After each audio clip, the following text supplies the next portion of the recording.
Hi friends, అందరు ఎలా ఉన్నారు? బాగున్నారా? నేను కూడా చాలా బాగున్నాను ఫ్రెండ్స్. ఈరోజు అయితే నా స్టైల్లో మీకు దోసకాయ మటన్ చాలా టేస్టీగా చేసి చూపిస్తున్నాను. చూసేయండి. కడాయి పెట్టుకొని ముందుగా ఆయిల్ వేసేసుకుందాము. స్టవ్ ఆన్ చేసి చెక్క, లవంగ, యాలకులు, ఇంకా బిర్యానీ ఆకు, స్టార్ అనేసి ఇంకా మసాలా అవన్నీ వేసేసుకొని మగ్గిన తర్వాత 3 పచ్చిమిర్చి అలాగే 2 ఉల్లిపాయలు సన్నగా కట్ చేసుకొని ఇలా వేసేసుకొని మంచి గోల్డెన్ కలర్ వచ్చే వరకు ఫ్రై చేసుకోవాలి ఫ్రెండ్స్.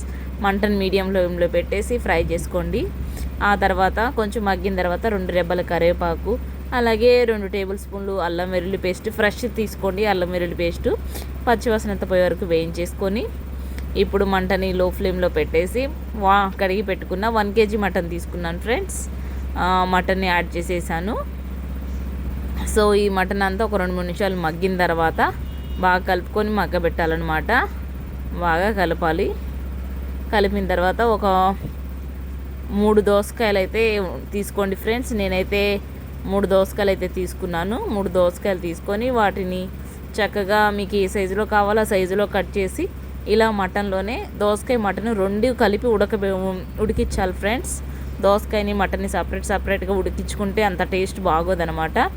అవి 2 ఒక 10 నిమిషాలు మగ్గబెట్టిన తర్వాత ఒక 2 టమాటాలు ఇలా చీలికలుగా చేసుకొని పెద్దవి ఇవి కూడా వేసేసి దీంట్లోనే ఉప్పు, కారం, పసుపు ఇవన్నీ వేసేసుకొని టమాటాలని నేను ఇక్కడ గల్లుప్పు తీసుకున్నాను. గల్లుప్పు తీసుకోండి ఫ్రెండ్స్.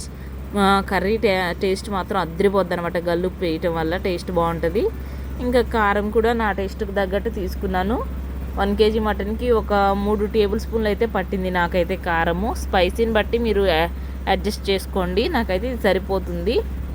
ఎందుకంటే నేను కాశ్మీరీ చిల్లీ పౌడర్ వాడతాను కాబట్టి అంత స్పైసీ ఉండదు. కలర్ బాగుంటుంది, రుచి వస్తుంది, చాలా బాగుంటుంది. సో ఇక్కడైతే ఇదంతా కలిపేసి దీన్ని ఒక 10 నిమిషాలు లో ఫ్లేమ్లో పెట్టేసి వదిలేసేయాలి ఫ్రెండ్స్. మూత పెట్టి ఉడికించుకోవాలన్నమాట. ఓకేనా? ఫస్ట్ టైం మీరు మన ఛానల్ చూస్తుంటే ప్లీజ్ సబ్స్క్రైబ్ చేసుకోండి ఫ్రెండ్స్. సపోర్ట్ చేయండి మన ఛానల్ని. ఓకేనా? ఇదంతా బాగా కలిపేసేసి ఇంకా మూత పెట్టి ఉడికించుకోవాలన్నమాట.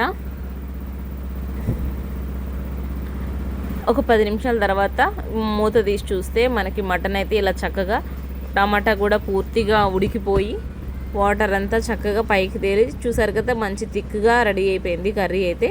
ఇదే సమయంలో 1 టేబుల్ స్పూన్ ధనియాల పౌడర్ వేసేసుకొని ఒకసారి బాగా కలిపేసేసుకోవాలి ఫ్రెండ్స్. ఆల్రెడీ ఉప్పు, కారం, పసుపు అవన్నీ యాడ్ చేసాం కదా.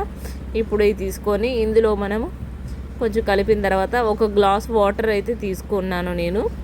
నాకు ఇంత థిక్గా వద్దు కాబట్టి కొంచెం పలుచగా తినాలనుకుంటున్నాం కాబట్టి 1 గ్లాస్ వాటర్ వేసుకొని 70% అయితే కుక్ అయింది మటన్ పీసెస్. మిగతాది కూడా కుక్ చేద్దాం. ఇంకొక గ్లాస్ వేసి మరొక 10 మినిట్స్ అయితే ఉడికిన తర్వాత చూద్దాము. మూత తీసేసి ఆల్మోస్ట్ మనకి మటన్ కర్రీ అయితే పూర్తిగా ఉడికిపోయింది ఫ్రెండ్స్. ఇప్పుడైతే చూపిస్తున్నాను, చూసేయండి మీరైతే. చాలా బాగుంది, చాలా బాగా వచ్చిందనమాట. ఇంతే అండి. Very simple, tasty and very simple curry అనమాట. దోసకాయ మటన్ కూర మీకు నచ్చితే మీరు కూడా ట్రై చేసేయండి. ఇక్కడ వచ్చేసి నేను మా పాపకి ఇంకా అన్నం పెట్టాను. తనైతే ఎప్పుడెప్పుడు తిందామా అని చెప్పేసి ఎదురు చూస్తుంది. కూర మాత్రం అదిరిపోయింది ఫ్రెండ్స్. ఈ వీడియో నచ్చితే like, share and subscribe. Thanks for watching.